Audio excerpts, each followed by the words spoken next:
posting videos and stuff now, so if you guys have any questions, go for it. How can you smile on my Snapchat? I'm going to ask her, answer her question. What's your question? How did you start believing in your own work? I love your glasses, by the way, sorry. They're so aesthetic. They are very aesthetic.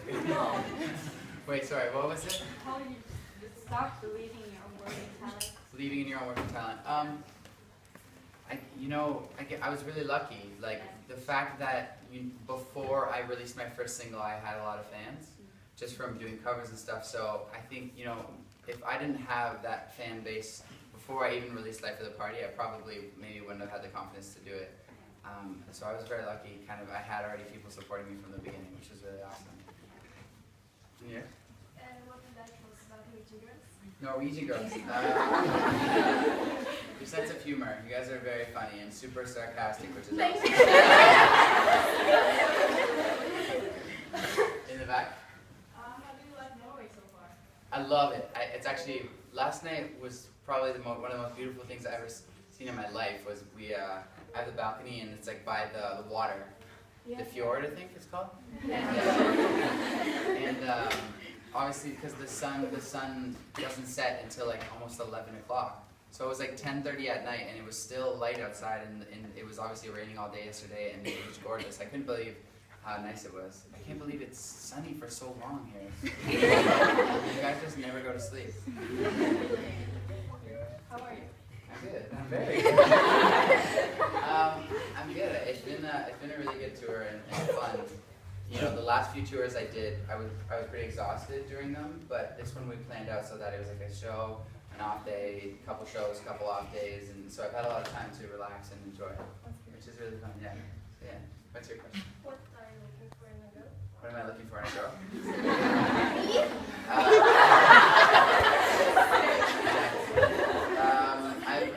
I love people who don't take life too seriously and can just make light of any situation, if that makes sense. Yep. Could you maybe sing a little bit for us? Not right now. I'll sing for you guys later. I have lots of singing to do for you later. What's your question? First of all, you look absolutely radiant today. Oh, thank you. Probably because of the dark, stormy weather in Norway. I'm a songwriter, and sometimes I get stuck, which I know is inevitable. But I was wondering, what is the most beneficial piece of musical advice you've ever received that is like that you keep in the back of your head when you're working or writing? One thing that recently I just kind of heard was from Julia Michaels, and she goes, people are just afraid to say what they want to say. So if you are like, yeah, like I'm really upset about this guy, he was mean. How about you write, I'm super upset about this guy, he was mean. And most people will love that because that is actually the truth and that's what people want to hear. Yeah, I think being open and transparent makes like the lyrics more beautiful. Totally. Because it gets more relatable. Exactly. Sometimes being like using all these crazy words is very confusing. No one wants to hear them anyways. In the back? Me? Yes? What's the best compliment you've ever received? Oh.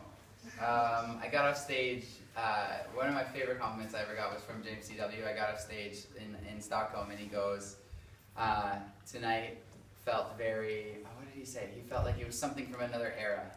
And that was probably a really awesome compliment. I feel like that now. Okay. Hi, it was a question from my friend.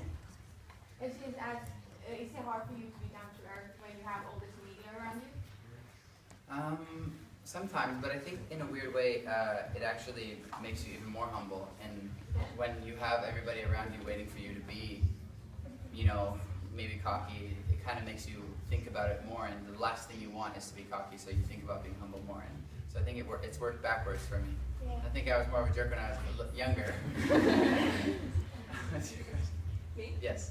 Do you ever find it hard again with like the transparency? You sound American. I am. Oh, okay. Do you ever find it hard to be so transparent with your songwriting, like putting everything into it, and having people hear it and understand like what's going on with it? I think, like a lot of the time, like if I'm doing an interview or if I'm in, truthfully, a lot of the time when I'm doing interviews, and the lights turn on and the camera's on and there's a lady in front of me and she goes, "So tell me," like, and she asks something very personal. I find it extremely hard to actually give a personal answer because if you imagine it and you were, you know, walking down the street one day and a stranger came up to you and they were like, "Hey, what underwear do you wear?" You'd be like, or like, hey, do you talk to your parents every day or something like very personal? You would be like, "Go away, I'm not telling you that." So I think, you know, as artists and celebrities, we are kind of expected to just open up on camera, which is very hard, and I also find that difficult, like I'm saying, and so with my music, I use that as an opportunity to truly, you know, explain how I feel and answer the questions that come across as maybe the same thing every time in my music. And I always say, like, if it doesn't come across in an interview, if it doesn't come across, you know, on stage, then it will come across in the song that I wrote, because I spend the time on it. Yeah. There, what's your question now? So, Shawn, do you remember how to say "I love you" in Polish? I have no idea, I'm sorry. What is it? Kocham cię. Kocham cię. What's your question? Yeah. What's the story behind the moon that's hanging in the The moon? So we, I guess that, you know, it all kind of came together very, like, easily, I guess. We weren't thinking about it so much. When we first started playing Never Be Alone, and we had visuals, I wanted stars and a moon in the background. Then Illuminate, obviously, came out of ideas that we had nothing to do with the moon, and then all of a sudden one day we're like, oh yeah, well these two things kind of mix together, and we wanted to make sure that the theme of the album was created inside of the arena, and so that was kind of the thing, is kind of being able to illuminate the entire arena and not just the stage. Yeah. What's the question? On the next tour, you want to come to Poland? I would love to come to Poland on the next tour. So many Polish people. What's your question? What would be your one superpower?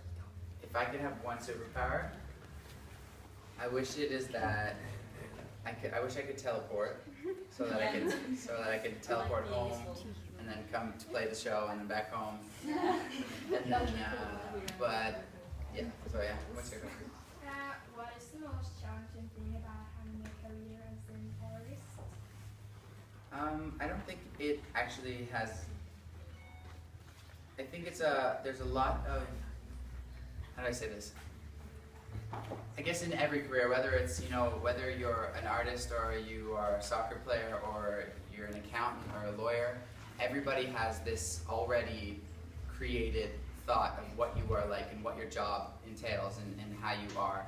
And I think there's a lot of things that people don't understand about my industry, and people really jump to expectations. And you're also, like I said before, expected to open up, which is very hard for people. And I guess that's the hardest thing, but that's also the beauty of it. And that's why, you know, I think in music, people, it's so special because it's a very open book, and we're connected. So yeah, the hardest thing is also the best thing. What's your question? Mine? Yeah. How did you meet Esther and why did you want to work with her? How did I meet her? Yeah. I met her forever ago. I think in Stockholm, actually, I met her, I think, at the Swedish label. She was there, and they were like, hey, this is Astrid. I'm like, oh, what's up, Astrid? And then I was listening to some of her music, and she has the most insane voice ever. So yeah, I don't know. She's not home right now. She's in Canada right now.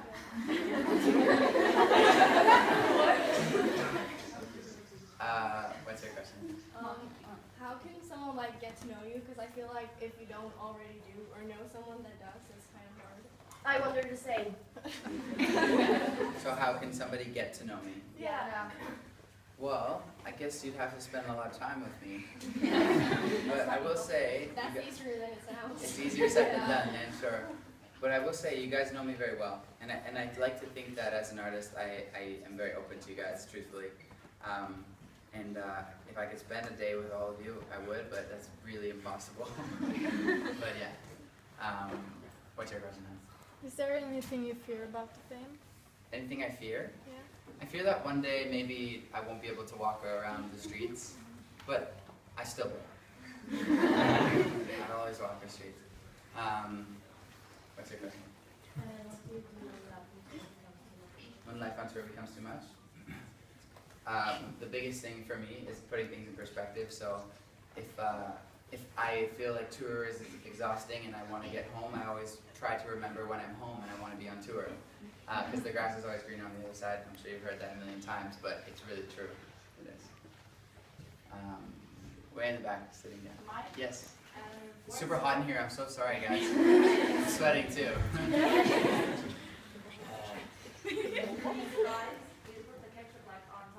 I kind of do both. Like I just put it everywhere, like on the vegetables, on everything. I just don't even care. I contemplated it today. I didn't know if it was right or wrong. Right? Okay, sorry. I didn't know. I thought maybe it was weird and people didn't dig it, but so I'm sorry. What's your question? First of all, I love you and you're such an inspiring person to me. And second, you know your song Understand. When you wrote it, like the middle part when you just talk, how did you manage to do that? Because is it a script or something? Because it sounds like it's just not scripted. It was actually so we literally the same night we wrote the song. We were in the studio and I was cutting the vocals and what happened was because the piano part is a loop, so we just looped it like 100 more times than it needed to be looped, just because we, I guess, were lazy and just looped it. And the song ended, and then they didn't cut it, and I was kind of just like singing over it, and I came out of singing and started talking, and they said, they played, they keep talking. I just kept talking, and there was like 5 minutes of talking. We cut it down a lot. And by the way, I drew a drawing of you and your guard and one of your guards. Okay. To the dressing room. It's like in a row, kind of. In the back row. Okay, great. Thank you. You're welcome. In the red shirt. Can you tell us an embarrassing story? An embarrassing story. What do I have? I feel like I've done so much embarrassing things on this tour. I'm tripping everywhere. We're like making memes of you tripping and such. I know. I see the memes. Probably that. I keep falling on stage and I don't know. Sometimes I say embarrassing things in the Q&As, but I seem to be okay today. But I don't know. I'm probably falling everywhere. Yellow shirt. Oh, if you could be a girl for one day, what would your name be? If I could be a girl for one day, what would my name be? Shania. Shania Mendes. What's your question? Mine? Yes. If someone granted you 3 wishes, what will you wish for? Oh my God. 3 wishes. I'd wish to be able to turn that phone off. I'm kidding. I'm totally kidding. I was kidding.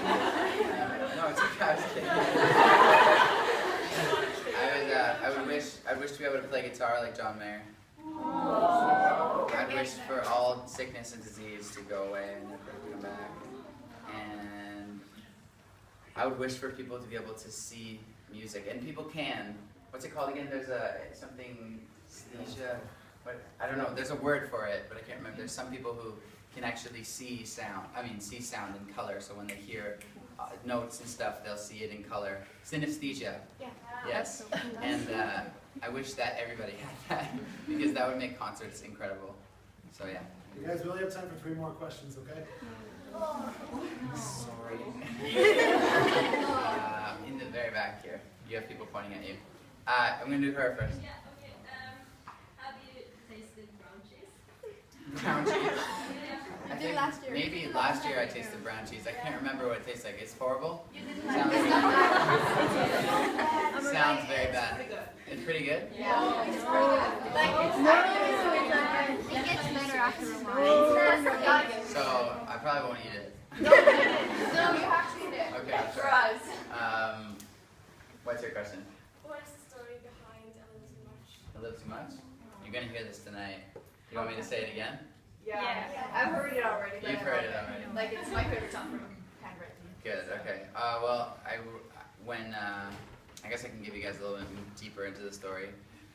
When I first started, I was obviously just very stressed, and it was a lot, and I was, I guess, 16 or 15, and it was just a lot at the time, and I wanted to write a song about how, you know, things will get better, but I didn't want to write about me, because I was like, that's pretty lame. I can't be like, I'm stressed out. So I created this character up, and I wrote a song about her, and it was basically a metaphor for me, and it still to this day is very carries. Like, I mean, I wrote it when I was 16, and at 18, I love it and really connect with it, and I'm sure I will at 50. So yeah. It's beautiful. Thank you. Yeah, it's really beautiful. Last question. Yeah, good question. If you, I want like, I'm going to make your tattoo today or tomorrow. I'm gonna get my tattoo tonight. What is this? What is it? It's so there, you know, there was a lot of those light bulb things, right? Yeah, I think I've seen it. You'll see. I think I've seen it on Twitter or something. Can I say I love you in Norwegian? How do I say it? Jeg elsker deg. Yeah, it's good. All right, guys. Thank you so much. I love you. Bye! Thank you.